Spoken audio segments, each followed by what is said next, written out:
बिस्मिल्लाहिर्रहमानिर्रहीम। अस्सलाम वालेकुम। मेरा नाम मोयद जाफरी है। ब्लॉग में खुश आमदेद। अमरीका से इंतहाई परेशान कुन खबर है। मेरा ख्याल है कि हमारे जो वॉर हीरो हैं जिन्होंने हमें भारत के खिलाफ इतनी बड़ी जंग जितवाई, वो इस वक्त जेर अताब हैं पाकिस्तान के अंदर भी और पाकिस्तान से बाहर भी।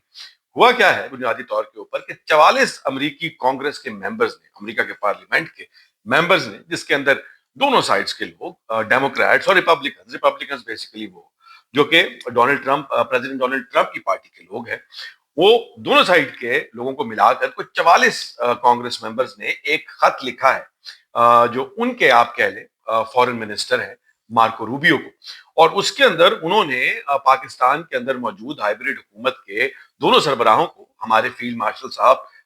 हाफिज सईद आसिम मुनीर साहब को और हमारे प्राइम मिनिस्टर साहब, जो आपके माशाल्लाह से शहबाज शरीफ साहब है, दोनों को कड़ी तनकीद का न सिर्फ निशाना बनाया है, उनके खिलाफ सैंक्शंस लगाने के बारे में बात एक दफा फिर छेड़ दी है। ये किन बुनियादों पर है, क्या क्या उसके अंदर इल्जामात और क्या क्या आप कह लें कि इंडाइटमेंट है, पूरी चार्जशीट क्या है वो आपको बताएंगे। उसका रिजल्ट क्या निकल सकता है, ये क्या एक आइसोलेटेड लॉबिंग एफर्ट का रिजल्ट है या इसके पीछे कुछ और है। चीजें मुख्तलिफ तरीके से different things have been set in motion. इसका खैबर पख्तूनख्वा में होने वाली एक मीटिंग के साथ क्या ताना बाना जुड़ता है, पाकिस्तान के अंदर और होने वाले सियासी मामलात के साथ इसकी कड़ियां मिलती हैं या नहीं मिलती, ये सारी बातें आपके साथ शेयर करेंगे। मगर दूसरी जानिब एक और इंतहाई इंटरेस्टिंग उसी से जुड़ी हुई बात यह है कि पाकिस्तान के अंदर वो तमाम के तमाम हरबे, वो तमाम के तमाम तरीके इस्तेमाल किए जा रहे हैं जो कि किए जा सकते हैं, जो माजी के अंदर मतलब यूनान के दौर से, जिसे कहते हैं कदीमी तहजीब में, बादशाह सलामत और उस दौर के अंदर जो हुक्मरान हुआ करते थे, वो लोगों का ध्यान बांटने के लिए, असल मसलों से उनका ध्यान हटाने के लिए इस्तेमाल करते थे। वो कौन से हरबे हैं और वो किस कदर मजाक का खेज है, वो आप सुनेंगे तो आपको और भी ज्यादा जो है वो एहसास होगा कि हालात किस कदर पेचीदा और परेशान कुन है मौजूदा रजीम के लिए। So getting back to the main story, वो मेन स्टोरी क्या है, उसके अलावा एनएससी अवार्ड के हवाले से भी बातचीत करेंगे अगर वक्त बचा। I try to keep this short and sweet. अब बुनियादी तौर के ऊपर मार्क रूबियो को उन्होंने जो खत लिखा है 44 कांग्रेस मेंबर्स अमरीकी ने, उसके अंदर वो कह रहे हैं, जो एक पूरी लिस्ट आपके साथ शेयर करता हूं कि किन किन चीजों के ऊपर उन्होंने पहले तो ये कहा कि जी न सिर्फ ये कि पाकिस्तान के अंदर एक ट्रांस नेशनल रिप्रेशन, यानी कि वो सिर्फ अपने मुल्क के अंदर नहीं, मुल्क के बाहर भी जिसे कहते हैं फिस्तायत ऑपरेशन, और आप ये कह लें कि लोगों को निशाना बना रहे हैं। उन्होंने ये कहा कि पाकिस्तान के अंदर ये जो दो लोग हैं, इन लोगों ने पाकिस्तान के इदारों का बेड़ा गर्क कर दिया, उनको अपने मातहत कर लिया। डिक्टेटरशिप और अथॉरिटेरियनिज्म पाकिस्तान के अंदर इस वक्त राइज है और उसका नतीजा ये निकल रहा है कि न सिर्फ पाकिस्तानी शहरी बल्कि अमरीकी शहरी भी जेर ताब आ रहे हैं और इसी के ऊपर वो एक्सप्लॉइट करना चाह रहे हैं। अब डोनाल्ड ट्रंप का ध्यान और मार्को रूबियो का ध्यान दिलाना चाह रहे हैं कि भाई आप ये देखिए कि न सिर्फ पाकिस्तानी शहरी बल्कि अमरीकी शहरी भी जेर ताब है। इसमें अमरीकी शहरी कौन है, इसके बारे में आप और हम जानते हैं। ऐसे लोग जो कि अमरीकी शहरियत रखते हैं, दोनों शहरियत रखते हैं। खदीजा शाह साहिबा थी, जो कि आप जानते हैं कि सलमान शाह साहब की बेटी थी, उनके साथ जो सब कुछ हुआ उस मामलात को देख लें, बाकी चीजों को देख लें। मगर जो लिस्ट है उसके अंदर ये है कि जी अहमद नूरानी साहब के जो भाई हैं उनको जो अबडक्ट किया गया और टॉर्चर किया गया, वो उसके बाद उन्होंने कहा कि मिलिट्री की करप्शन जो है वो आसमान से बातें कर रही है। उन्होंने कहा कि म्यूजिशियन जो है सलमान अहमद, उनकी फैमिली जो है वो किडनैप हुई, और उसी वक्त जब एफबीआई और स्टेट डिपार्टमेंट ने इन्वॉल्वमेंट शो की। अब ये बड़ी खबर है कि एफबीआई और स्टेट डिपार्टमेंट की इन्वॉल्वमेंट के बाद जाकर सलमान अहमद की फैमिली को रिलीज किया गया, यानी कि बैरूनी ताकतें पाकिस्तान के अंदर इंटरवीन कर रही हैं इन तमाम मामलात को हल करने के लिए। उसके बाद उन्होंने कहा कि सिविलियंस को जो है वो मिलिट्री कोर्ट्स के अंदर ट्राई किया जा रहा है और जुडिशियल इंडिपेंडेंस पाकिस्तान में से बिल्कुल खत्म होगी, यानी कि अदलिया की आजादी नाम की कोई चिड़िया यहां पर अब एग्जिस्ट नहीं करती। फिर उन्होंने ये बताया कि पाकिस्तान के अंदर, इसके अंदर लिखा कि पाकिस्तान के अंदर पुरअमन एहतजाज करना एक संगीन जुर्म बन चुका है और इस संगीन जुर्म के मुर्तकिब होने वाले लोगों के साथ वो किया जाता है जो किसी दहशतगर्द के साथ ट्रीटमेंट होता है। फिर उन्होंने कहा कि 2024 के इलेक्शन और उसके बाद होने वाले तमाम इलेक्शन जो हैं वो रिग्ड हैं बुरी तरह से, और न सिर्फ रिग्ड हैं اس کے اندر جو اپوزیشن کے لوگ ہیں ان کو اٹھا کے جیل کر دیا جاتا ہے، میڈیا میں جو ان کے خلاف بات کرتا ہے ان کو بھی بری ترین پرسیکیوشن کا نشانہ بنایا جاتا ہے، آفر کر دیا جاتا ہے، یہاں تک کہ کئی کیسز میں اٹھا کر جیل میں بھی پھینک دیا جاتا ہے اور ان کو خاموش کر دیا جاتا ہے۔ پھر انہوں نے کہا کہ مائنورٹیز، بلوچ ایکٹیوسٹ کا اور جو ہیں ویمن، خواتین جو ہیں ان کو بری طرح سے ٹارگٹ کیا جا رہا ہے، یو ایس سٹیزنز کو ہراس کیا جا رہا ہے، امریکی شہریوں کو، اور ان کو پاکستان کی ملٹری جو ہے وہ امریکی سرزمین کے اوپر بھی دھمکیاں دیتی ہے۔ اور ان سب کو انہوں نے کہا ہے کہ جی ہم لوگ کسی قسم کی اب گول مٹول شوگر ریپ یا ببل ریپ جو ہے وہ بات چیت انکساری یا تمیز تہذیب کے ساتھ نہیں، سیدھی دو ٹوک بات کرنا چاہتے ہیں کہ ہم گلوبل میگنٹسکی سینکشنز جو ہیں، جس کے اندر ویزا بینز ہیں، جس کے اندر ان کے اثاثے جو ہیں ان کو فریز کرنا، اور عاصم منیر صاحب کو اور ان تمام عہدیداران کو جو اس کے اندر انوالوڈ ہیں ان سب کے خلاف یہ تمام کی تمام جو سینکشنز ہیں یہ لگائی جائیں۔ اور انہوں نے اس کے علاوہ جو ایک اور بڑی امپورٹنٹ بات کی ہے کہ انہوں نے ڈیمانڈ کیا ہے ایک دفعہ پھر کہ عمران خان سمیت ان تمام سیاسی قیدیوں کو رہا کیا جائے جن کو پاکستان کے اندر اس وقت اسیر کیا گیا ہے۔ تو یہ ایک میجر ڈیولپمنٹ ہے۔ جیسا کہ آپ جانتے ہیں ماضی میں بھی پاکستان کے الیکشنز کے حوالے سے بڑی ایک ہیوی میجورٹی کی قرارداد آئی تھی کہ یہ الیکشنز ریگڈ ہیں، مگر اس کا نتیجہ کیا نکلا اس حوالے سے بات کرنی، اور اس پرٹیکولر جو ہے قرارداد یا لیٹر جو مارکو روبیو کو لکھا گیا ہے اس کے حوالے سے بات کرنی انتہائی اہم ہے کہ دیکھیں چیزوں کو سمجھنے کی کوشش کریں کہ یہ معاملات کے دو وجوہات کی بنا پہ ہوتے ہیں، بلکہ میجورٹی ان کیسز یہ ہوتا ہے کہ آپ کی لابنگ فارمز ہوتی ہیں، وہ لابی کرتے ہیں اپنے اپنے انٹرسٹ۔ پاکستان کی حکومت نے بھی لابسٹ ہائر کیے ہوئے ہیں پاکستان کے جو حکومت کو ڈیفینڈ کرنے کے لیے، اور اس کے علاوہ دوسری جانب کے لوگ بھی اس کے اندر جو کہ پاکستان کی حکومت کی باتوں سے ایگری نہیں کرتے، اپوزیشن کے لوگ، انہوں نے بھی لابنگ فارمز ہائر کی ہوتی ہیں۔ اب اگر اس کانگریشنل ووٹ اور ریزولوشن کے بعد پاکستان کے اوپر کسی قسم کا کوئی امریکی یا بین الاقوامی عتاب نہیں آیا اور پاکستان کی حکومت کے ساتھ ایک عرصہ خاموشی اختیار کرنے کے بعد واشنگٹن اور وائٹ ہاؤس جو ہے پاکستان کے منرلز جو ان کے اوپر پھسل گیا اور مائی فیوریٹ فیلڈ مارشل تک بات آ گئی، تو پھر اس طرح کے لیٹرز کا کیا نتیجہ ہو سکتا ہے؟ کیا یہ محض ایک روٹین کی ایکسرسائز ہے؟ یہ وہ لوگ جو کہ ان لابیسٹ کے ساتھ یا ان لوگوں کے ساتھ جو کہ ان کو ہائر کرتے ہیں ملے ہوئے ہیں، لیکن 44 کانگریس مین کو لابی کرنا میرا خیال ہے یہ تھوڑا سا معیوب ہے، تھوڑا سا مشکل ہے، بہت زیادہ پیسے لگتے ہیں۔ میرا خیال ہے کہ لاکھوں سے بھی زیادہ ملینز آف ڈالرز جو ہیں اس میں انوالو ہوں تو پھر آپ 44 جسے کہتے ہیں کانگریس پیپل کو یا کانگریس کے ممبرز کو مینج کر سکتے ہیں، اور اتنا پیسہ اس وقت فی الحال پاکستان تحریک انصاف یا اس کے رپورٹرز کے پاس مجھے نظر، رپورٹرز کہہ رہا ہوں اس کے سپورٹرز کے پاس مجھے نظر نہیں آتا۔ تو یہ پھر اگر لابینگ کا نتیجہ نہیں ہے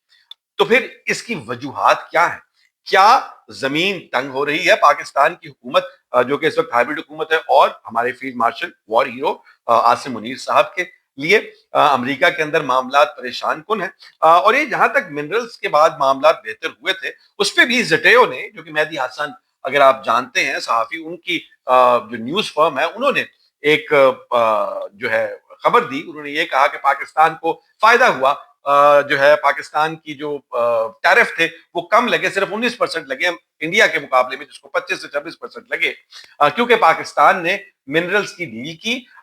اس کے کانٹریکٹس کیے اور پہلی شپمنٹ بھی پہنچا دی گڈ ول کے طور پہ۔ اب یہ شپمنٹ والی بات جو ہے، باقی چیزیں تو پاکستان کی اسٹیٹ جو ہے اس کو اون کرتی ہے، مگر شپمنٹ والی بات جو ہے اس کو پاکستان کی اسٹیٹ نے ابھی تک کم از کم میری آنکھوں کے سامنے اون نہیں کیا، چائنا بھی اس کی تردید کر چکا ہے۔ تو یہ ساری کی ساری کہانی جو ہے یہ مشکلات جو ہیں پاکستان کے لیے اور پاکستان کی معذرت کے ساتھ حکومت کے لیے، کہ یا تو یہ ہے کہ اب معاملات جو ہے پاپولیرٹی وائز جیسا کہ آپ دیکھتے ہیں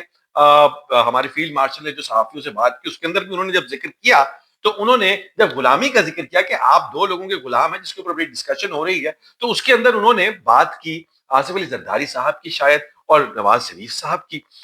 خان صاحب کا نام یا ذکر کیوں نہیں کیا؟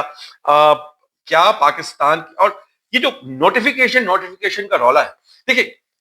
بخار جو ہے وہ بیماری نہیں ہوا کرتا، بخار سمٹم ہوتا ہے، बीमारी उसके पीछे कहीं बड़ी होती है। ये बात समझने की कोशिश करें कि नोटिफिकेशन अगर लेट हो गया या डिले हो गया है, जब वो आ जाएगा तो उसके आने के बाद जिन लोगों ने ये खेल खेला है या रचाया है, वो चाहे बड़े मियां साहब है या कोई और है या पार्टी है, तो उन लोगों के साथ क्या होगा? क्या उस सब का गुस्सा नहीं निकलेगा? और अगर गुस्सा निकलेगा तो इस हुकूमत के अंदर जो दरारें पहले से ही अब चौड़ी हो रही हैं हाइब्रिड रजीम के अंदर, मैंने एक क्या कहते हैं पीस भी किया था माजी के अंदर, उसमें यह तस्वीर लगाई थी कि सेम पेज और हाइब्रिड हुकूमत और पाकिस्तान की तारीख का एक वो सच है जो कि हर दौर के अंदर हमारे सामने आंखों के आता रहा है, और वो सेम पेज हमेशा थोड़े अरसे ही चलता है और उसके बाद फट जाता है, और उस सेम पेज पर होने वाली दोनों साइड जो है, एक का मुंह इधर हो जाया करता है और एक का मुंह उधर हो जाया करता है। ये सारी की सारी डिटेल आप देख सकते हैं कि वो कौन लोग हैं। तो ये कहानी जो है, अब तो उसको नया नाम दे दिया गया है हाइब्रिड रिजीम या हाइब्रिड गवर्नमेंट, वो एक नई इस्तेलाह जरूर है, मगर ये कहानी कतई नई नहीं है, मगर ये कहानी कामयाब नहीं हुई उसकी वजूहात के ऊपर फिर किस दिन बात करेंगे। और अभी भी मुझे लग रहा है कि जो असल कहानी है इस सब की, कि मौजूदा हुकूमत जो है, क्या वो अपने 5 साल इसी हैसियत में, इसी हालत में पूरे कर रही है? मुझे अब ये लग रहा है कि कहानी जो है वो अब वो पूरी होती हुई नजर नहीं आ रही। इस सब के साथ अगर आप चीजों का मुवाजना करें, तो अगर उस तरफ जोड़े कि जहां पर इमरान खान ने भी कल अपनी ट्वीट में 1-2 दिन पहले बोला कि भी आप लगाएं गवर्नर राज, हम देखते हैं आपका जो नतीजा होगा वो आप खुद ही देख लेंगे। उसके बाद उससे पहले जो अमेरिका के काउंसिल जनरल के हवाले से आपको खबर दी थी कि उनकी मुलाकात हुई थी, तो वो पॉस्चरिंग और उसके बाद ये लेटर, अगर इनको दोनों को जोड़ के देखें तो क्या अमेरिका के अंदर हालात और वाकयात को तब्दील करने के बारे में कोई सोच आ रही है, या किसी ने कोई ज्यादा बड़ा वादा कर लिया है, वो वादा जो कि शायद इस हाइब्रिड रिजीम के सरबराहान ने भी नहीं किया हुआ। इस हवाले से वक्त ही हमें बता सकता है, मगर ये सारी की सारी सिचुएशन अभी जहां पर खड़ी है, पाकिस्तान के अंदर मौजूद हुकूमत के 5 साल पूरे होते हुए इनकी आपसी लड़ाई की वजह से और बढ़ते हुए बैरूनी और अंदरूनी दबावों की वजह से मुझे मुश्किल लग रहे हैं। मगर ये सियासत है, कभी किसी भी वक्त कुछ भी हो सकता है। लेकिन जहां तक पाकिस्तान के अंदर जो आपको एनएफसी अवार्ड के हवाले से बात की थी, उसके बारे में बात यह है कि आज उसके ऊपर कमेटियां बना दी गई हैं। माशाल्लाह से केपीके और सिंध के तो चीफ मिनिस्टर्स ने मिनिस्ट्रियां अपने हाथ रखी हैं, इसलिए उनको जाना पड़ा। फाइनेंस मिनिस्ट्रियां, वो तो किसी को पैसों के करीब भी नहीं आने देते। पंजाब से जो रिप्रेजेंटेशन की और बलोचिस्तान से रिप्रेजेंटेशन के फाइनेंस मिनिस्टर्स ने की, कमेटियां बना दी गई हैं कि जी जो चीजें हैं उनको खुश उसलूबी के साथ तय किया जाएगा। इस बात को माना गया है कि केपीके के फाटा वाले जो मामलात हैं वो उनको भी हम लोग कंसिडर करेंगे। मगर ये सारी की सारी कहानी, जैसे मैंने आपको बताया कि पाकिस्तान की हुकूमत के लिए मुश्किल वक्त है, उस सब के अंदर एक कुछ नए चुटकुले छोड़े जा रहे हैं, जिससे आवाम का जो है वो ध्यान जिंदगी ना बंट रहा। कोलोसियम अगर आपने देखा, ये तस्वीर देखी होगी, माजी के अंदर आपने वो मूवी भी देखी होगी ग्लैडिएटर, तो वो जो पुराने हुक्मरान हुआ करते थे, वो जब हालात और वाकयात परेशान कुन होते थे और आवाम का ध्यान बांटना होता था गुर्बत से मरते हुए, भूख से मरते हुए लोगों का, तो वो इस तरह की खेड़ खिड़ार जो है वो शुरू करते थे, गेम्स शुरू करवा देते थे कि लोगों का ध्यान बढ़ जाता था, वो उसी में लग जाते थे। उसी तरह से पाकिस्तान के अंदर बसंत के त्योहार के हवाले से नई कहानी थी यही है कि जी हम बसंत को जो है वो अब दोबारा शुरू करेंगे, और उसके ऊपर बहुत ज्यादा, जैसे कहते हैं, मीडिया कवरेज भी उसको बहुत स्ट्रांग मिल रही है। उसके बाद हेलमेट्स के ऊपर लगा दी, यानी कि आवाम को परेशान और खुश अपने ही जाल के अंदर फंसा लिया जाए, उन्होंने अपने जिसे कहते हैं ना अपनी पै जाए, बाकी सारी चीजों तो उन्होंने ध्यान हट जाए। अब बसंत के हवाले से इतनी मजाक का खेल बकवास है, डोर ऐसी नहीं होगी, डोर वैसी होगी, 18 साल से कम उम्र के बच्चे नहीं उड़ा सकेंगे, 18 साल से ऊपर वाले उड़ा सकेंगे, गुड्डे का साइज ये होगा। वो खुदा का नाम है, वो लोग जिन्होंने कभी बसंत मनाई है, ये सारी चीजें इंप्लीमेंट कैसे होंगी? डोरे लोग अपनी छतों पे भी लगवाते हैं, अपने वेड़ों में भी लगवाते हैं, आप किसको अलग टास्क फोर्स बनाएंगे? जब गुड्डा कट जाएगा तो उसके बाद डोर को जाके या हर घर में घुस के डोरें चेक करेंगे कि ये ज्यादा तेज धार वाली है या ये धाती तार वाली है। ये एक इंतहाई अन इम्प्रैक्टिकल और अनइम्प्लीमेंटेबल बुलशिट प्लान है, जिस उन कवानीन को जिन ऐसे बनाए जा रहे हैं, ऐसे ज़ाब्ते बनाए जा रहे हैं जिनका ना तो कोई वेरिफिकेशन हो सकती है, ना उसके खिलाफ कोई एक्शन हो सकता है। तो खैर, ये सारी की सारी कहानी जो है, इस वक्त जो सिचुएशन बनी हुई है, and now with this letter to Marco Rubio, तो पाकिस्तान में मौजूदा हुकूमत का बनता है कि वो किसी ना किसी तरह की कोई डिस्ट्रैक्शन पैदा करे। दूसरी जानिब सुहेल आफरीदी साहब जो है आज फिर اپنا جو ہے وہ 1.5 اینٹ کی مسجد لے کر پہنچے ہوئے ہیں اڈیالہ کے باہر، اور اڈیالہ کے باہر بیٹھ کر وہ اپنی میٹنگ ڈیمانڈ کر رہے ہیں. ملی تو کوئی بھی نہیں، جیسا میں نے پہلے کہا تھا کہ same actions produce same results. Different actions اگر کچھ کریں تو شاید رزلٹ ڈفرنٹ ہو جائے. اور ان کے اس طرح کے وہ لفظ نہیں کہنا چاہتا مگر فارغ قسم کے ایکشنز جو ہیں، ان کے بارے میں جو باتیں فیصل واڈا نے کی ہیں، آپ کو اچھی لگیں بری لگیں، پی ٹی آئی اس کے بارے میں جو مرضی کہے، مگر کہا تو سچ ہے. آپ جو ہے وہ جا کر پاؤں پاؤں جا کر اچھے بچے بن کر وہاں پر 4 گھنٹے 5 گھنٹے بیٹھ کر بغیر کسی مسئلے مسائل کے اپنا ریکارڈ کرا کے احتجاج واپس آ جاتے ہیں، جو کہ انتہائی انکانسیکوینشل ہے. کوئی فائدہ نہیں اس کا جب تک آپ اپنے مینز اور اپنے ایکشنز چینج نہیں کرتے. ڈیولپمنٹس کے ساتھ دیکھتے رہیں گے چیزوں کو اور آپ کو آگاہ کرتے رہیں گے. خیال رکھیے گا. Take care. اللہ حافظ.